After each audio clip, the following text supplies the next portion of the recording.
உட்காருங்க. நீங்க? நான் விஆர்எம் கிரானைட் ஃபேக்டரியோட ஓனர். என் பொண்ணு ரோசினிக்கும் உங்க பையன் சரவணனுக்கும் கல்யாணம் பேசிட்டு போகலான்னு வந்தேன். தலைவர்கிட்ட ஏற்கனவே எல்லாம் சொல்லி அனுப்பிட்டேன்.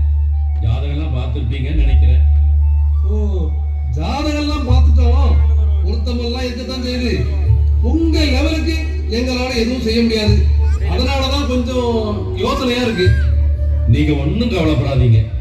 இது உங்க வீட்டு கல்யாணம் இல்லை, என் வீட்டு கல்யாணம்.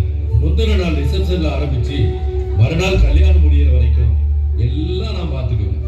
நீங்க உங்க சார்பில் மாப்பிள்ளை மட்டும் அனுப்புனா போதும். என் பொண்ணு மாப்பிள்ளையை கட்டிக்கிறதுக்கு முழு சம்மதம் தெரிவிச்சுட்டா. இனிமே நீங்க வேற எதை பத்தியும் யோசிக்க வேண்டாம். மாமா, அவங்க தான் சொல்றாங்கல்ல, நம்ம சரவணனோட படிப்பும் திறமையும் அவங்களுக்கு பிடிச்சிருக்கு. அவங்க வேற எதையும் எதிர்பார்க்கலன்னு சொல்றாங்க. அப்புறம் என்ன மாமா, இந்த காலத்துல இப்படி ஒரு நல்ல குடும்பம் அமைறது கஷ்டம் மாமா. சரின்னு சொல்லுங்க. முத்துலட்சுமி, என்னங்க நீ என்ன சொல்றமா? நான் என்னங்க சொல்றது? என் மருமக என்ன சொல்றாளோ அதத்தான் நானும் சொல்றேன்.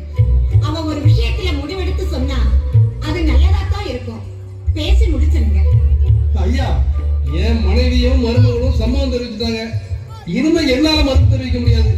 கல்யாண தேதியை முடிவு பண்ணுங்க. நல்லபடியா கல்யாணத்தை நடத்திடலாம். சம்மதம் சொன்னதுக்கு ரொம்ப நன்றிங்க.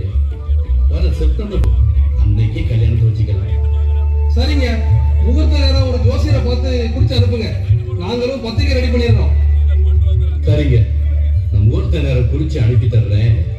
அதுபடியே கல்யாணத்தை நடத்திக்கலாம். நான் வர்றேங்க. சரிங்க, போயிட்டு வாங்க. சரியா, போயிட்டு வாங்க.